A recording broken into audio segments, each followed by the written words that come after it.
of the Waukesha Board of Education to order. First up was the meeting properly posted? Oh, yes, it was. Excellent, thank you. Next is opportunity for public comment. No public comment. No. Moving on to the action items. First action item is approval of minutes from the June 6, 2022 meeting. Be looking for a motion. So moved. Thank you. Is there a second? Second. Second. Any discussion on the minutes? Seeing none, all those in favor say aye. Aye. Opposed? 4-0. Next up is approval of the vouchers. Questions? Yeah, we had two questions Okay. come in today. The first one was related to a donation to the Zoological Society, and what this was the kids generated the money, we deposited, and then the P card was used to make the actual donation. And the other one was to White House of Music, and this was part of Title IV, I guess, grant, and part of that has equitable services, so this was actually a purchase for Catholic Memorial that we make, and then we claim it. Okay. Excellent. Any other questions? Anything? No? No? Nothing? Okay.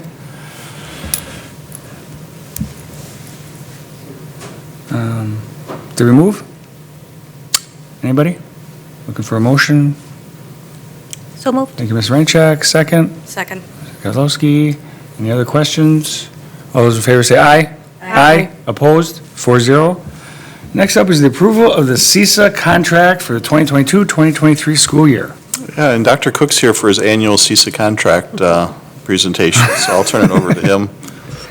Annually, the district comes to the board for approval of the expenses. What you see on this sheet, the CISA expenses, it's a variety of things, anything from administrative support services, where Dr. Siebert, Jody Landish, me, other administrators can go for professional development at CISA, to the special education placements, and you'll see a number of them on there: Turning Point Elementary, Project Success Parkway, so we have two locations for that. The Distinguished Scholars Academy, and then services that we would provide there, like occupational therapy, orientation and mobility. Some of those services are provided at those locations. We contract with CISA out of convenience because of the travel time that our employees would have. Other things like the orientation and mobility instructor, due to the few students that person would see in the district, that they assist with individuals who have visual impairments, it's better to go in and contract with CISA for that, because it would be about 1/20th of a position that we would try to contract for on ourselves. So we purchase that service with CISA as well.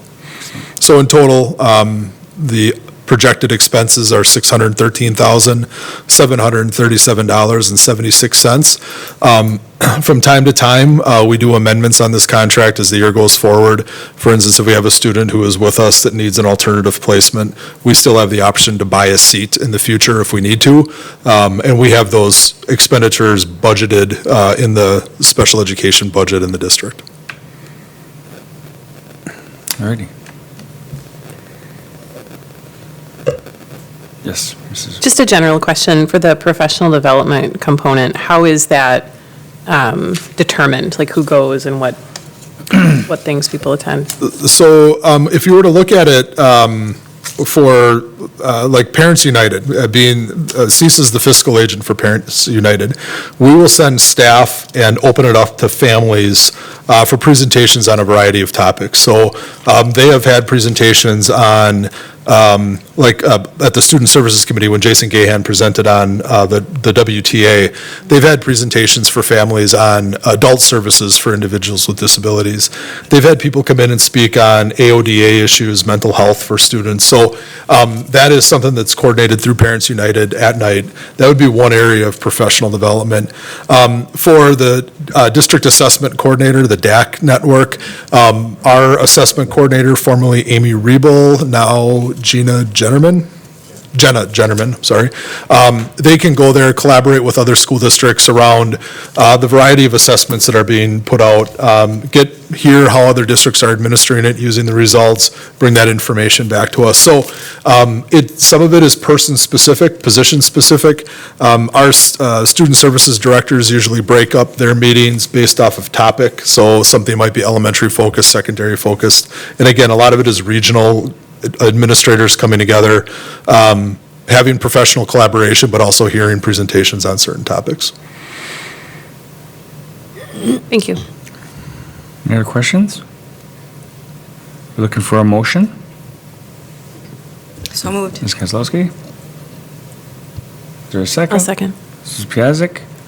Any further discussion on the Sisa 1 contract? This is something that we do every year. So, not out of the ordinary. All righty, all those in favor say aye. Aye. Aye. Opposed? None? It'd be 4-0. All righty. Thank you, Mr. Cook. Next up is the approval of the Southeastern Wisconsin Schools Alliance contract. This is a group that we've been a member of since at least the mid-'90s. I'm not sure when it started. And they provide legislative counsel regarding matters for the metro area, essentially. It started with Chapter 220, and it kind of expanded into a Metro Milwaukee group over the years. The cost is $3,200 a year, and I included their annual report and the proposed budget, and then the actual resolution that would be approved. So we can answer any questions you might have. The amount, I think, has stayed the same for several years, but again, this is long-standing, but it doesn't mean it's not open to some questions either, so. Any questions? Ms. Kozlowski?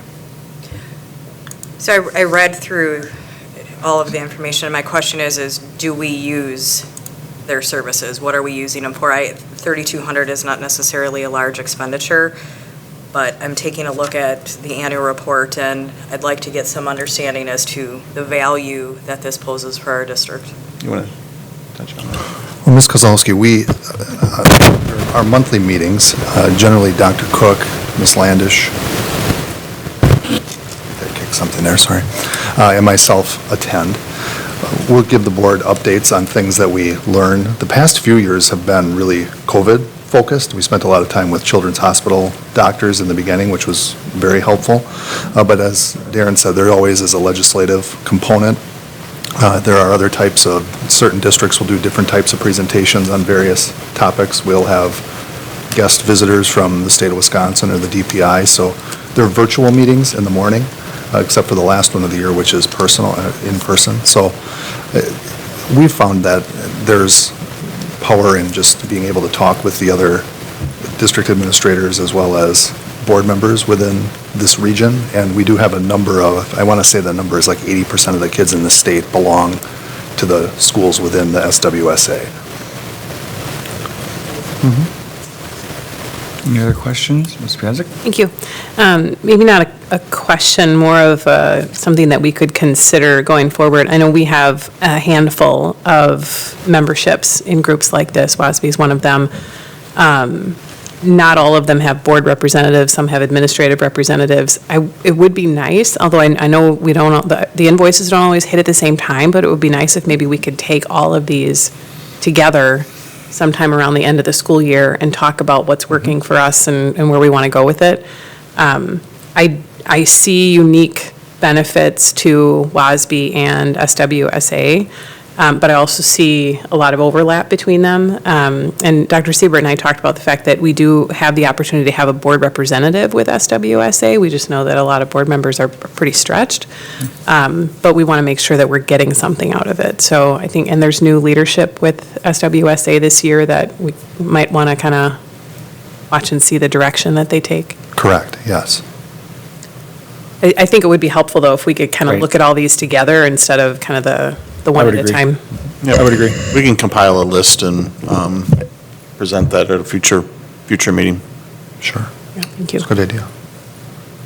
A list with membership fees. Yep. Yes. Yes. Yes, Okay. thank you. Any other questions?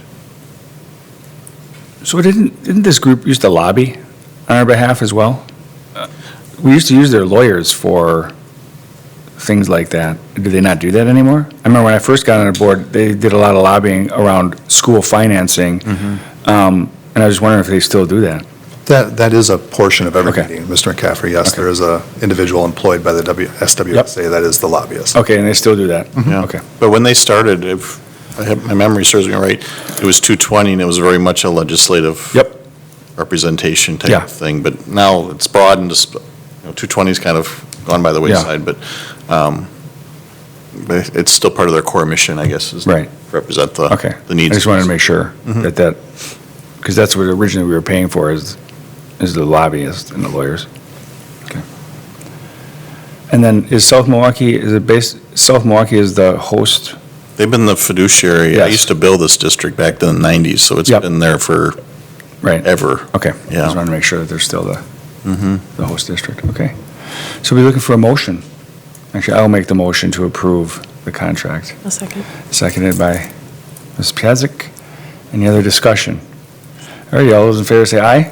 Aye. Opposed? 4-0. Moving on to the approval of the String Academy contract. Yeah, and this is an annual contract that we've been doing for the last handful of years. And the costs in those haven't changed. We pay $116. There's two levels of students, continuing and beginning students. $116 per quarter for continuing and $102 for a beginning student.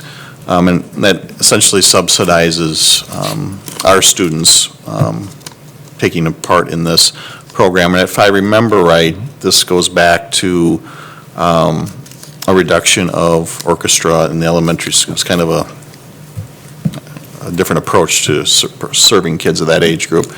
But now, it now does cover kids, from elementary levels all the way up to high school level. We have some activity, because there's been some conversations at past reviews of this contract about, well, how many kids are involved and all those types of things. So we have a history going back to 14, 15. And then, of course, you have the COVID years, which the numbers are skewed, but, so we can answer any questions you have. The only thing that, this is a very friendly suggestion on the contract itself, is we do this every year. We come back. It's fine if we continue to do that, or there's been talk in the past of, do we do a multi-year? So I added language, I think it's number 7, paragraph 7. It could be a 2-year deal. We could stay with one. We could do it where we have, the administration has the authority to extend it two times for 1 year, whatever. The framework doesn't matter. So that's the heart, and this has been housed out of Butler. Isn't that where they've been, minus construction and whatever, but, so we're here to answer any questions we can. Any questions? Kozlowski? Thank you. So my one point on the evergreen clause is just to make sure that we are still talking about it every year and getting a view of what our enrollment numbers are. I understand that they do report quarterly.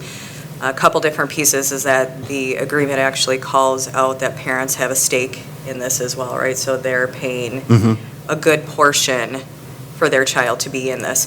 But on side of that, I just want to confirm, this is for schools that aren't offering this type of a strings education, and then to piggyback that this applies to students within the school district of Waukesha, either by choice or by locality. Yeah, I think there may be some, because, we're contracting for our kids and we pay a portion for our students. I think some of these students are actually outside of the school district, but not many of them. Is that? This past year, we had one student that was out of the district, but apparently that student is not continuing for the upcoming year. So we know it's not an exclusive arrangement that it has to be SDW kids, but they pay their own tuition. We're not reimbursing that. Thank you. Ms. Reincheck? Thank you. So I'm looking at these numbers just going down and down, and I know that we aren't actually doing the advertising, right? It's more of that group individually? Or what can we do to up these numbers and help kids to be more interested in this? Yeah, we have no role in their, I mean, not that we can't do things on our website or things like that, but no structural role in the operation of this company or the advertising of the services being offered. We're simply, I guess, providing a facility. But other than that, just subsidizing our students' ability to go to have these lessons. So if they did want to promote something on our website or do something to advertise, they're always welcome to that, and they know that? I think we've actually had this conversation, maybe maybe last year, or maybe 2 years ago, about trying to assist them get the word out that this service is out there. Well, then COVID happened, and there wasn't much advertising of anything. They've utilized our peach jar flyer distribution, and she's already reached out again about using that for this upcoming year. Okay.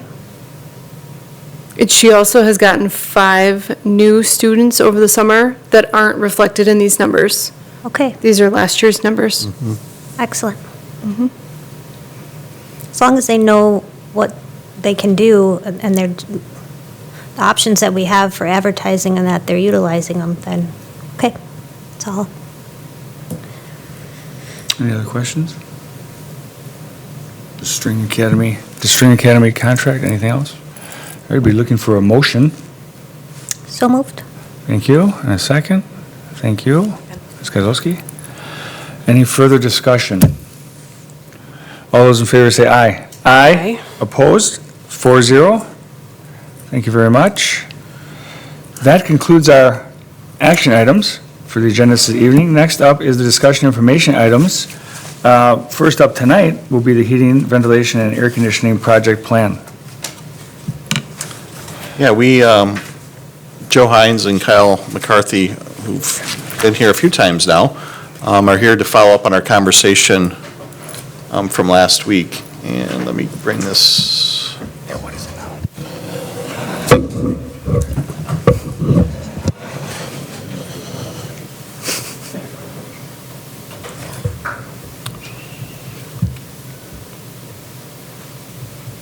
All righty, All right. here we go. So, last month, we provided you some information, and I have this very short slide deck, but we talked about developing, I guess our marching orders was to develop a plan on what this could look like in, you know, how do we go about determining the dollars that may or may not be allocated. So we've identified a list of projects, which is in board docs for your review.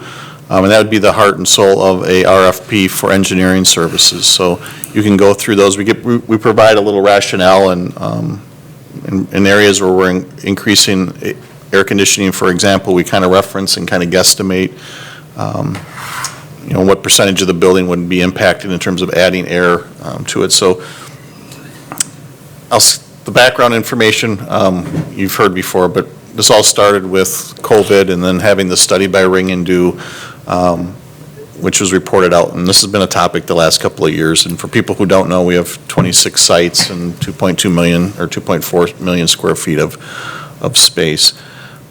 When we look at this, I ask everyone to keep in mind that every building's different, the heating system's different. We might be able to cool the center of a building, but all the classrooms around the edge of the building have unit ventilators. We can't AC that. That's a completely different scope of work.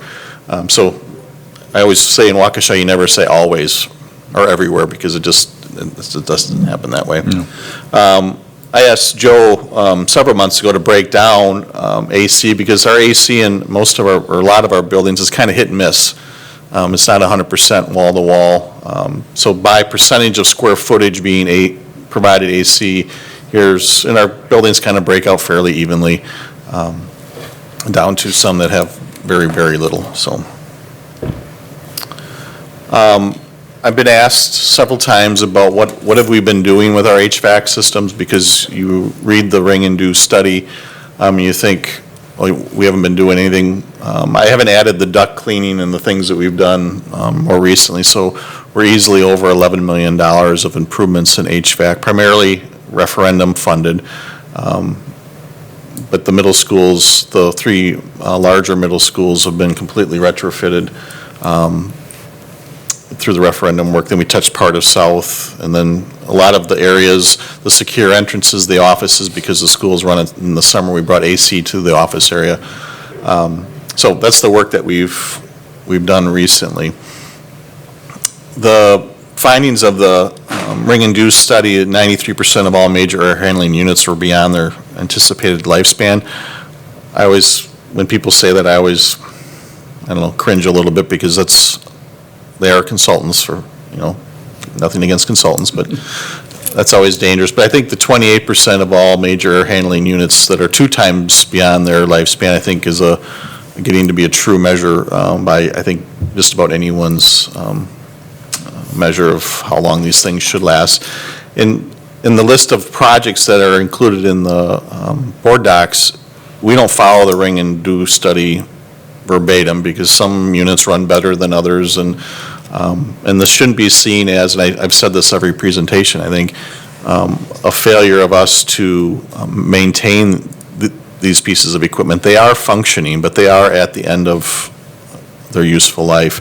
A few years ago, this would have been seen as great management and taking care of machines and great efficiency and getting the most out of taxpayer dollars. Now it's about air handling, filtration, and cooling, and all the things that really was brought to the forefront with COVID. So again, the ring induced study is a guide, but there's value engineering that goes into projects. There's one project where there's 2 air handling units, I think, in a gym or something. If you open it up to actually get to one, you might as well do the other one, because it's not as simple as it sitting in a room all by itself. So this is a plan if we wanted to move ahead and have installations in the summer of 2023, using the list of projects that's included in your packet, I guess. We would use that to send out an engineering and design RFP. We would do that right now. We would come back with the results of that next month for you to consider. So we're not asking for a large all-in, I need X million dollars to do all this work. See where the RFP goes. We would be, if next month we get the nod, we would be investing in that time, and that would probably be, several $100,000 to do all the engineering work at all these sites. But once that design work is done, it would allow us to issue an RFP for the actual installation, essentially for all the work to be moved ahead. We would come back to you at the end of that RFP process with hard numbers, because if you look at that listing of the projects, there's 2 columns. What our budget was when we talked about this a year ago versus what we're talking about now. We've added a 15% inflationary factor onto that. In this era we're living in right now, and I think always, or in general, the cost of doing nothing is there. The things aren't getting cheaper. Prices might retract, they might not. Some equipment might become more prevalent in the supply chain, others might not. So at that time, at the end of that RFP, we'd be able to come to you with hard numbers for phase 1 and ask for funding approval to go forward. And again, the lead time on this equipment, what we're seeing, I talked to Kurt Wiebelhaus, who helped us with the referendum. They're ordering in December to make sure you get it in August. You're not getting it in May, you're not getting it in June. So that's why we're on this timeline, because we've been asked, well, why did you wait a whole summer? We just didn't, the window passed, the supply chain delays ate up a summer on us. So again, board approval, early winter. We release contracts to vendors, by the end of the calendar year, get those orders out in December, maybe November, ideally, and then we start that process with phase 2. We could go through the same RFP process, bring back numbers, and the board could then approve some of that, none of that. So there's a plan in place where the RFP process is honored, both from a design and installation process, and then the board would be able to make decisions as we go along. And we put it in these chunks because to do it all at once, I don't know logistically if we could even pull that off in one summer. In terms of the work, in previous presentations, we've talked about the scope, and vertical to me is going down the list. Horizontal is, well, I'm in this building, should we do the controls? Do we add AC? All those other things, kind of while we're here, let's do it right kind of approach. The downside of that, you can't get to as many schools as fast, but I think you end up with a better product doing it that way. And there's a long ways to go.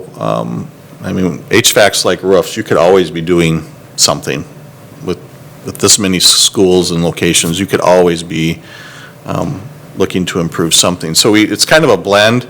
There is AC involved if you read down that document of expanding it.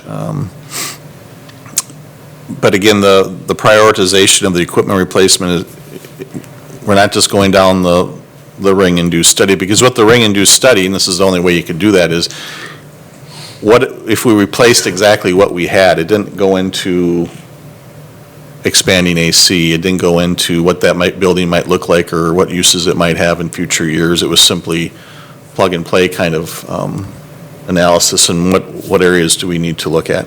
So we've added, these are some of the things, and I've probably missed a few.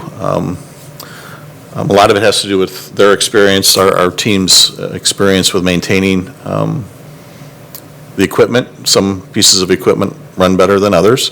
The ring and do study, obviously. Evaluation of short and long-term needs. Lowell would be a good example. They have June air heating, right? Yes, sir. We could swap that out for June air. June air is no longer in business. You could swap that out exactly as it's laid out now, but in terms of efficiency and the design and the quality of the system, you wouldn't go with that approach. Did I summarize that okay, Joe? That's perfect. All right. Energy efficiency is always, I don't feel the need ever in these types of things to hire an engineer to tell me I'm saving money because equipment's come so far. I think I eat up the savings in asking the question. Again, I mentioned the project value engineering, being efficient about how you go about doing it. So that's the rationale we've done, and it took a lot of work. There's a lot of units out there, a lot of needs. So a sample, I just threw a number out there. If you look at the list, this is kind of in the midpoint of the range. It could come in at $5.25 million. And then it gets into how do we go about paying for this if we want to do a portion of this or all of this. I think there's several. There's fund balance. As we've talked about fund balance, that's been raised in several of our conversations. I do think that using fund balance is a viable, general fund balance I'm talking now, is a viable, and it can be a combination of these things. I'd want to transfer it to Fund 41 because there's a state aid benefit, but that's a minor thing. Essentially, we're using Fund 10 fund balance. Esser funding, we could fund all of this through Esser. We have $10.5 million. I don't know. I can make the argument we should do that because we claim the money fast, we leave our money in fund balance, and then we spend our money on our timeline with our rules. But then we have to tell people we spent $5.25 million on HVAC through Esser, which half the community probably would think is brilliant, and the other half would think, why are you doing that if it follows any of our other conversations lately? So that's a conversation we can have. We can try to fund some of this. A piece could be taking some operational dollars, our maintenance dollars, and trying to enhance the budget and fund it. I would see our operational resources as being more of our contingency, part of the contingency, because when we get into these buildings, there's going to be surprises. We would also pursue focus on energy grant type funding to help buy down the costs as well. So that's an outline of our plan. We can talk about the list of projects or some of the rationale. We're not asking for, I guess, just the nod to go ahead with the RFP if we think we're interested, but we're not looking for any sort of, well, we're not agendized for action, but we're not looking for any sort of commitment to move forward in terms of tying funding to it. Questions?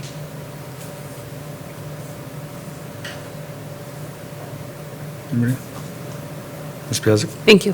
Thank you for putting all this together, Darren, and your team as well. I know this was a lot of work. It helps to have the prioritization. I really also appreciate kind of the perspective on where we're at in terms of cooling within each of the buildings, because that gives us a good idea about, we in most buildings, we don't get to 100%. There's reasons for that. But I think that's potentially a game changer for some of our elementary schools, which is important.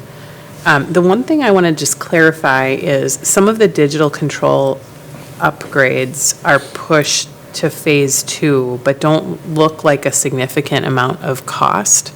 And I'm just curious why. That, to me, seems like the regulation of temperatures within the buildings with those digital controls might actually be more cost-effective than pushing it off for a couple of years or to a second phase. You have an answer for that while I'm rereading? Unless it's tied to work that's in phase 2? I believe that's Be my how they guess. outlined it, but I would have to get you a better answer for that.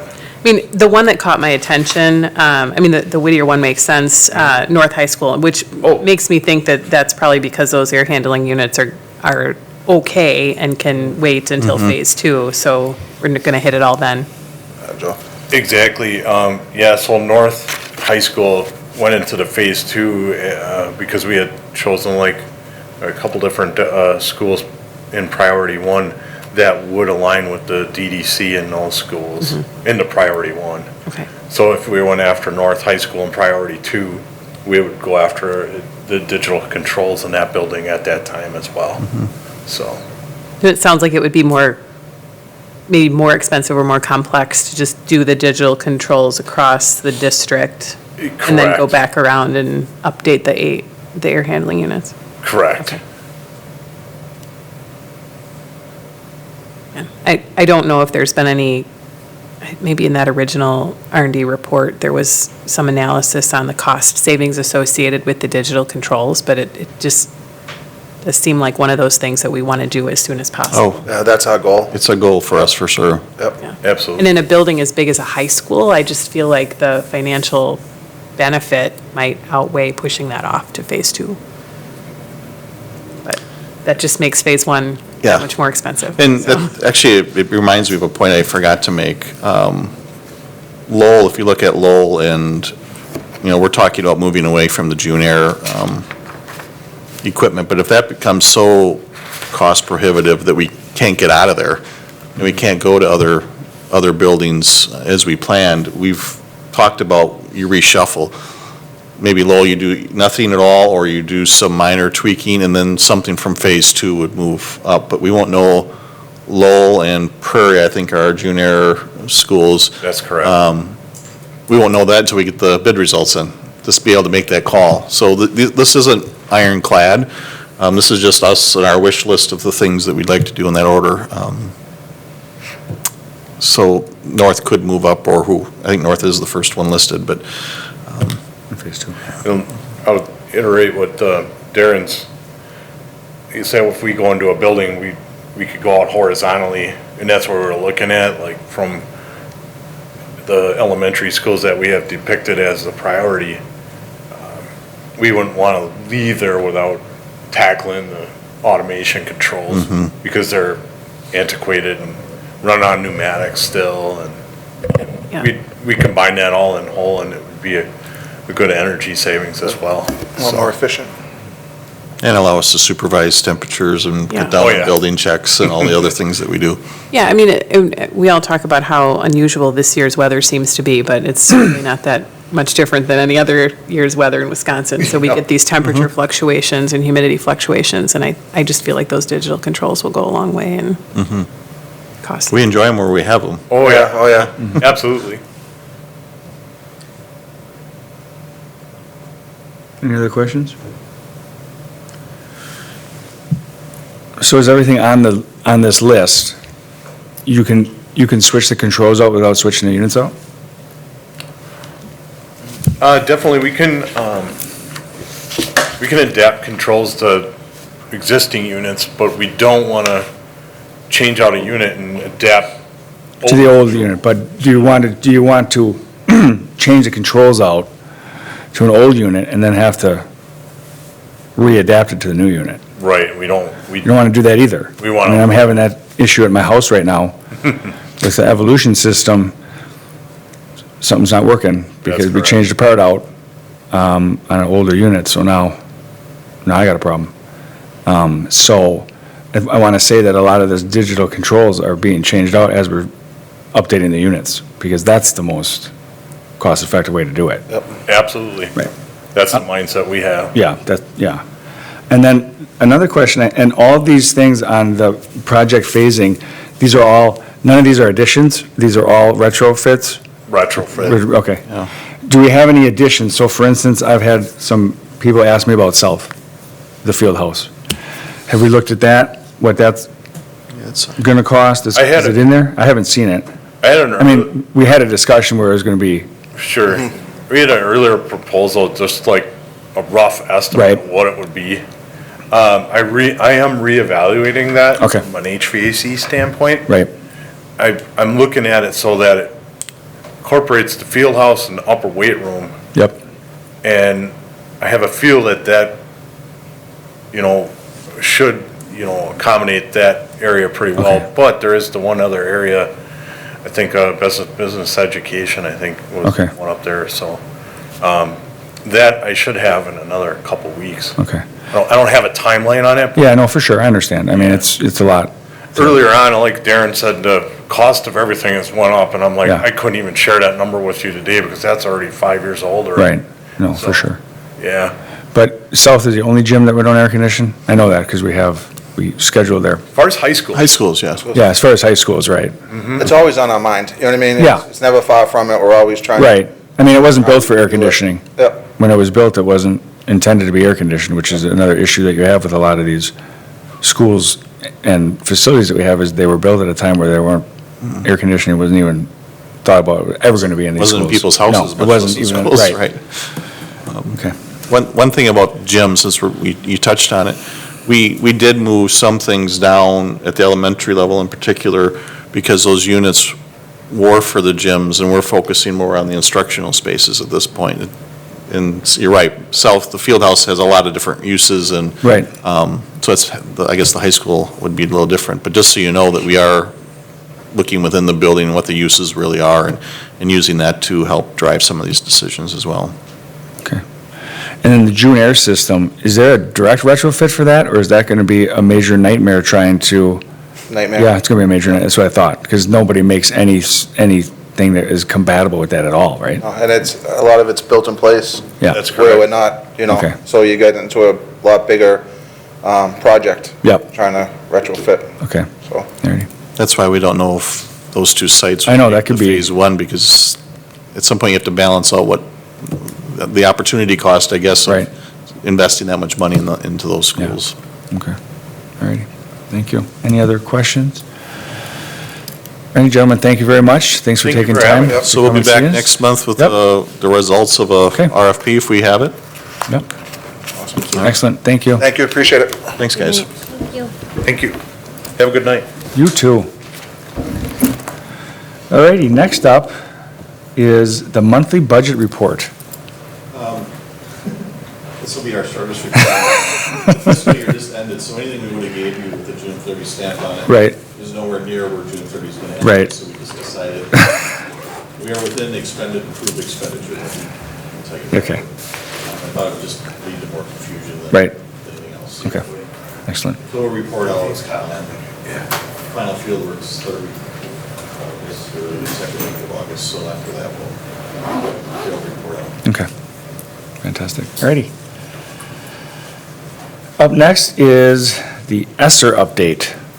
Yeah, this really isn't, there's not much change, even though I think Esser's starting to, where we're going with those funding sources is kind of percolating back up. So we'll start having, but Jess did put together some, kind of a quick dashboard with some pie charts that we thought might be helpful. We broke it down by Esser 2 and Esser 3. Again, Esser 1 was fully expended in the first year of dealing with Esser. So we broke it down by learning recovery, COVID response, and budget development. One slide, or one of them that might seem a little strange, is a chart. For Esser 3, all we've approved is learning recovery, so it's 100%. And then we have a combination of the categories combining the two grants, and then we do the same thing with assigned and unassigned or remaining balance. So quick view, the new website's up, so we'll be taking a look at what's out there for Esser and making sure. But otherwise, we have no real news. So Esser 2, we have till September of next year, and then Esser 3, we have until September of '24. I think it's the end of September for both, to fully expend those dollars, so. Any questions? Mrs. Piazza? Thank you. These charts are very helpful, and just one thought that I have, I know that the Esser 1 is expended,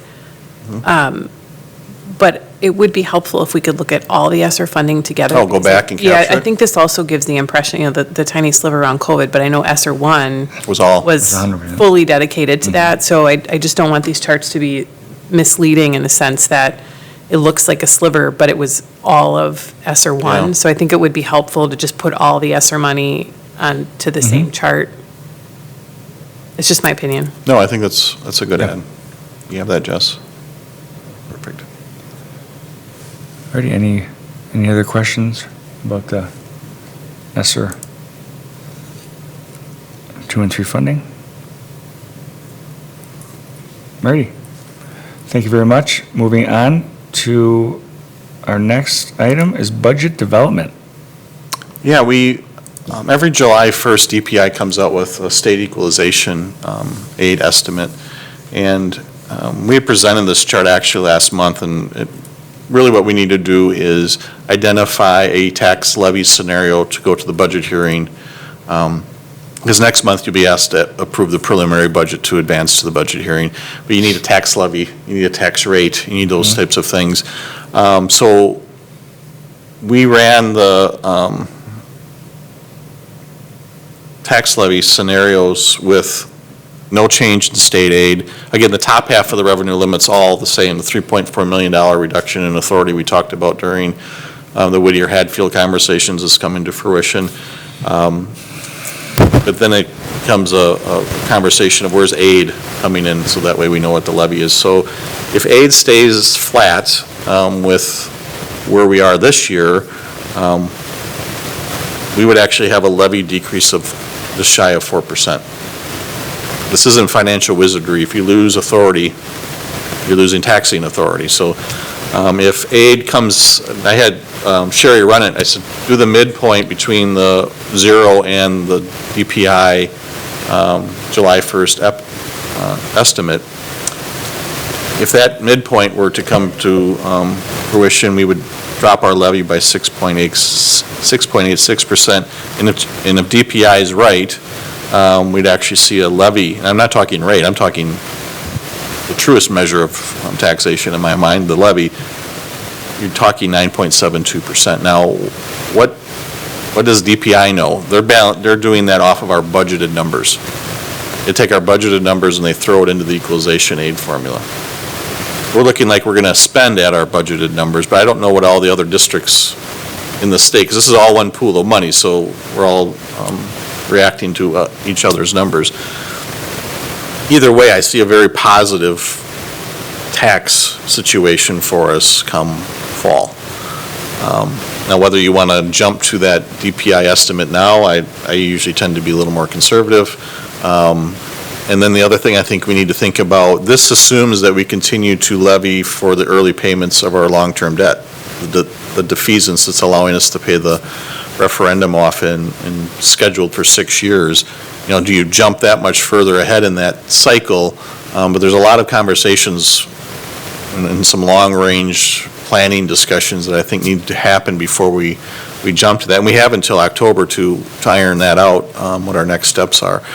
I'm planning on having PMA, who's our financial attend probably virtually next month's F&F meeting to to kind of go over what our debt picture looks like.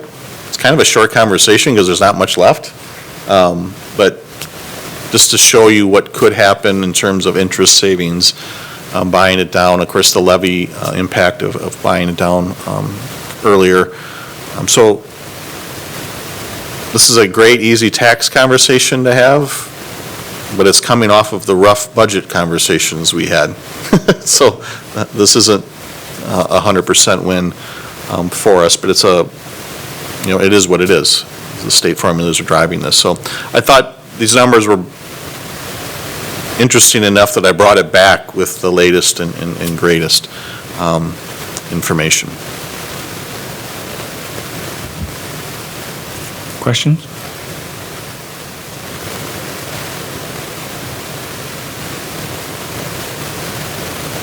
All right, nobody? Okay. Thank you, Darren. Next up is key performance indicators. Yeah.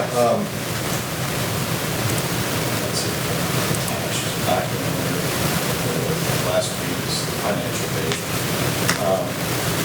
So I thought we'd just go through them, kind of where we are, but then have a brief conversation about what should these indicators do for us. Some of them are kind of timing on the referendum discussion. The fund balance is a topic that we'll be talking about in this budget cycle and probably through the next few as we write out the drop of revenue limit authority and maximize the use of the one-time monies. So that one I think stays, and it's a measure that a lot of people are familiar with, so I think to not have that up there, we can incorporate the latest financial statements as they roll. So the bond rating, we only do that when we borrow. So the problem I have with the bond rating one, and I think it's one you leave out there because I love when a third party evaluates us. It's like our auditor. It's independent. If it's good news, it just validates hopefully what you're thinking as well. So I think you leave that out there. The only reason I raise it is I'm not borrowing. So that bond rating will stay as a AA as of that time in terms of the factors that they look at, Standards & Poor's or Moody's. We've only gotten stronger. So to get to the next level is a high march. I think there's 6 districts in the state, so that's a high bar, but Dr. Gray used to have that as my goal every year, so someday maybe. Again, that's good. I think there's good supporting information. The nice thing about my key performance indicators, very measurable. They are what they are in a lot of instances. So the capital plan talks about the referendum work that we recently are in the process of closing out. I do plan on having a referendum closeout report probably in September or so. But I don't know if that remains a key indicator. I think it's really about what's the next phases or goals in terms of what our capital plan should be. One thing that I forgot to mention, I mentioned this to Dr. Siebert a few times when we started talking about the Hadfield and Whittier discussion, which wasn't easy on anybody. I forgot that we had this as a key performance indicator that in the summer of '21 that we would start, the plan all along, even in the referendum information campaign, was to do the middle schools and then transition to a study of our elementary footprint. So I thought I'd mention that. The percentage of budget allocated to salary and benefits, we're a service industry, so we're going to be high in that, right? I think that's a good thing. One thing I thought about this afternoon in reaching these numbers is with Esser and all these other sources of funds we generally don't have, it's going to push your percentages of salary and benefits artificially down, even though under the old measure. So something to think about. Again, it's kind of a Wisconsin district average is 75 to 80%. And then, as I just mentioned, taxation, I think we have some great bullet points we probably will be able to put in here come fall with the next budget approval. So I didn't know if you had thoughts on items that we could consider or how you want to. This is my first KPI cycle, so we're learning together here, so you have other ideas by chance?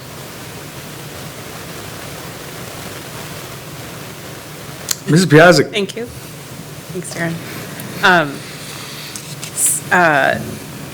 I think these are excellent and very manageable. Couple of thoughts that I had, and one just overall point, and we'll have to kind of come back around to this. We're just kind of inconsistent between where we're putting the metrics on the KPI list. Like TNL has the metrics built into the what's important column, and then there's a description of why it's important, where some of the other groups have just kind of a subject line, and then the metric and the explanation is over to the right. So I think it would be helpful if we just put those very specific metrics, like down the left column, because those are the things that we're going to dashboard against. I don't think dashboard is a verb, but I used it. Could be. It is now. Yeah. It is here. Too much corporate speak, I guess. So then fund balance, I think, kind of speaking to that at or above our limit, I also think the opportunity to spend against the fund balance, right? I mean, we're reserving money, but then we also need to take the opportunity to reinvest that into the district. Bond rating, I think it makes sense, minimum of AA. You know, I think there might be those opportunities that present themselves where we may find that that AAA is in reach. I mean, I'm impressed at how the cycles are turning.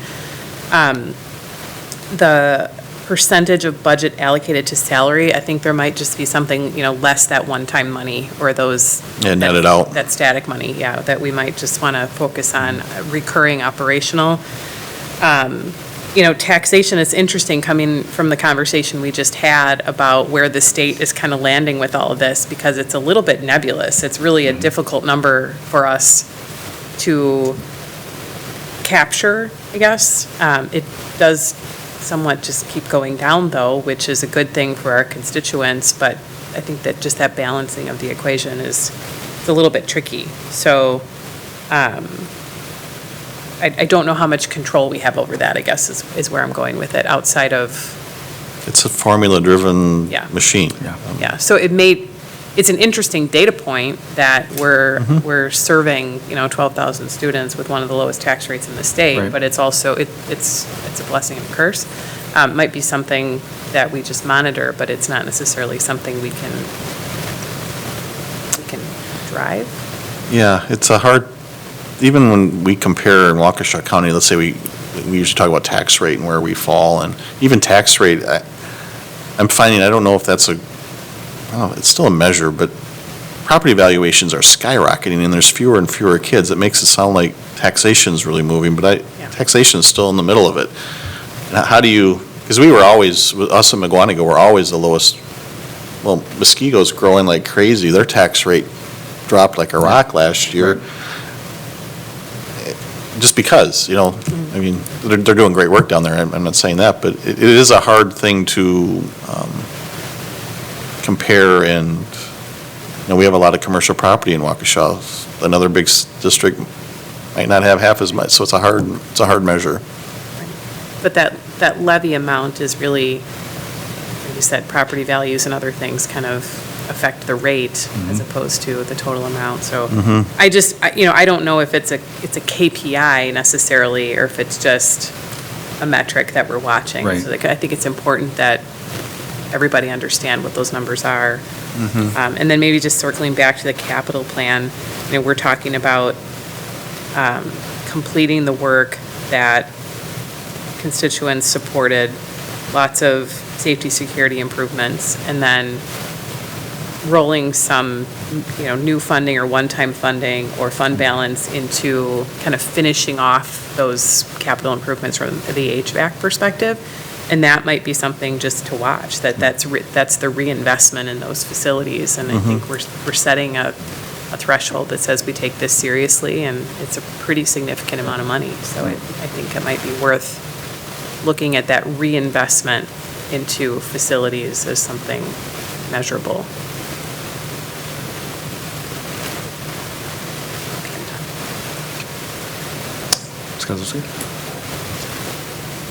So I think we're moving the needle in the right direction when it comes to KPIs, but from my perspective, KPIs are numerical.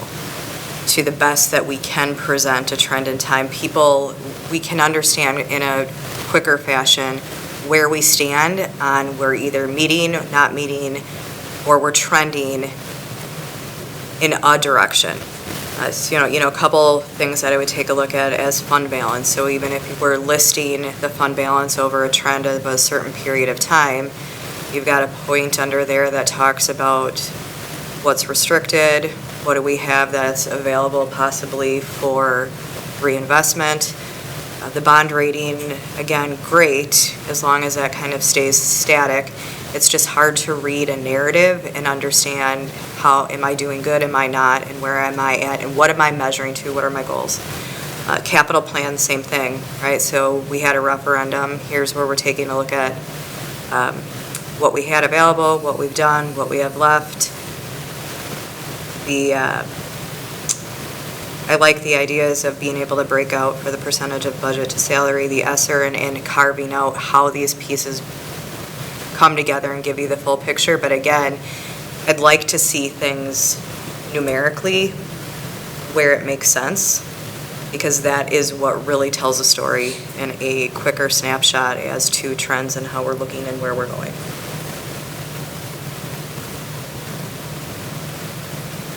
Any other comments?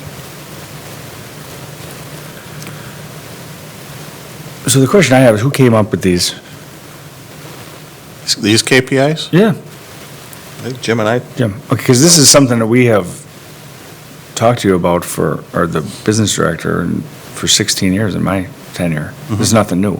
We've always, the capital plan, I have listened to so much capital plan stuff and we've always measured the business manager, the business director, the CFO off the capital plan.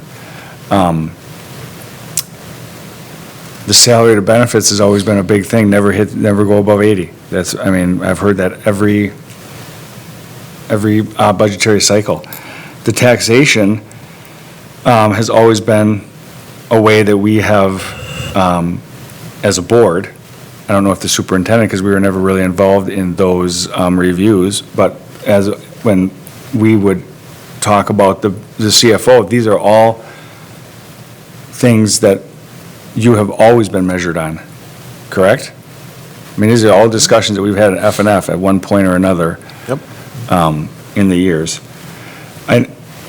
My concern is about the capital plan, and the only concern I would have is one of the biggest things to screw that capital plan up would be the board, right? If we decided to change something, taxation would be another one. If we decided defeasance would be different, if we decided not to spend the money here. The fund balance, there's a lot of uncertainty in there. You have a couple transplants and your fund balance is being depleted drastically, and we're covering the cost on our self-funded. So, I love these, but my concern about them is there's a lot of different things within each one of these that can happen outside of the scope of the CFO. A lot. I'm in a district that was self-funded that had a couple transplants and they're no longer self-funded. That was years ago, but that happens. So I like these, but these, this is nothing new. I've seen these every year. We've talked about these every year, and I just want people to realize that there's a whole bunch of things within every one of these things, and the main one is us, that could change what that looks like in your rating, for sure. And the bond rating, the bond rating is fantastic. I think it's great, and I'd love to get, and I know that was Todd's he brought it up. big thing. Yes, he brought it up every once in a while. Brought up the rating Yeah, well, I know.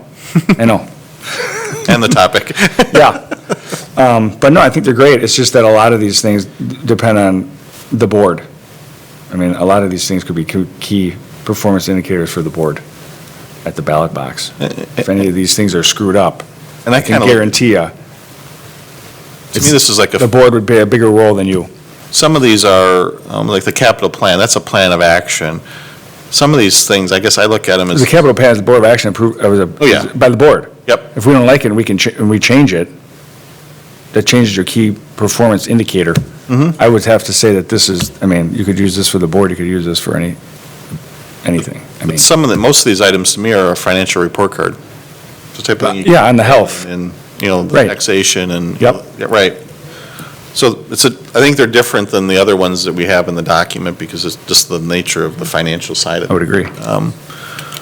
But I think some trend data or longitudinal data and things like that are things that we can figure out how to, and with the new website, I think we can share more things via our my webpage and the other related web pages to help get that information out beyond this. But some of these are good too, and a lot of it sounds like it's more the rollout of it. How's it look and what's the background data? And we can come up with things to hit those targets as well. But yeah, these aren't new. It's just No. never been, I've never had KPIs before. You just didn't know you It's had just them. never been laid out. You had them, but you didn't realize it, You right? just didn't know, yeah, because you're not the only CFO that has been in this district. We've had plenty of them, and they come and go on these, these exact things. So, I better start reviewing them more often. yeah, you better check them out. But you're doing fine. Alrighty, that's just my comments on Darren's KPIs. Is there anything else? Any other questions? No. Excellent. Thank you very much. So that concludes our discussion information items for the evening. Next up is other business, recommendation for future committee meetings. Do we have anything that we want agendized for Mr. Como and Darren to work on? Moving forward, anything? So just email Joe and Darren if you have anything. Do we need to adjourn to executive session? We do. Is that a go? Okay. Yep. I'd be looking for a motion to adjourn to executive session. Ms. Piazza. Be happy, thank you. Move to adjourn to executive session pursuant to Wisconsin Statute 1985, parentheses 1, parentheses E, for deliberating or negotiating the purchase of public properties, the investing of public funds, or conducting other specified public business whenever competitive or bargaining reasons require a closed session. Potential sale of Oakdale property, tax keys listed below. Do you want the tax keys read into? No? Okay. WAKC 1360198, WAKC 13770020002, and WAKC 1377003. Excellent, thank you. Is there a second? I will second. Roll call vote. Ms. Kozlowski. Aye. Mr. McCaffrey. Aye. Ms. Piasek. Aye. Ms. Reinacek. Hi. Well, thank you. Okay. I'll be both for a while.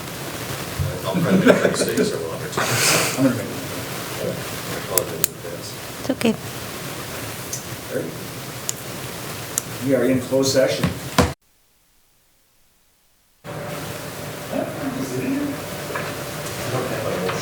Or you don't?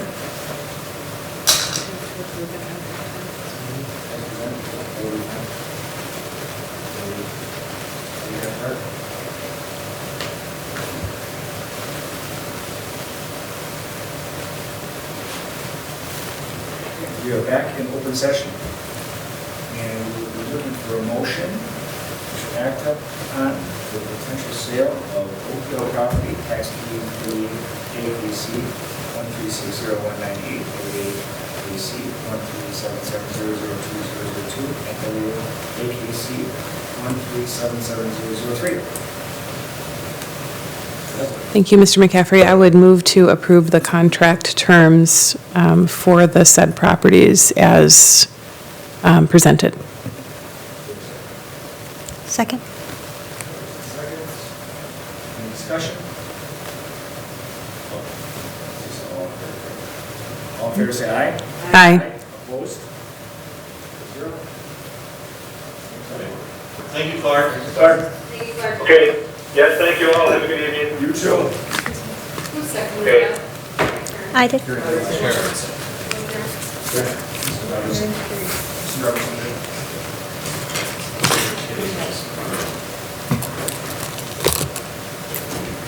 Thank you. Thank you. Got it. Well done. Boom.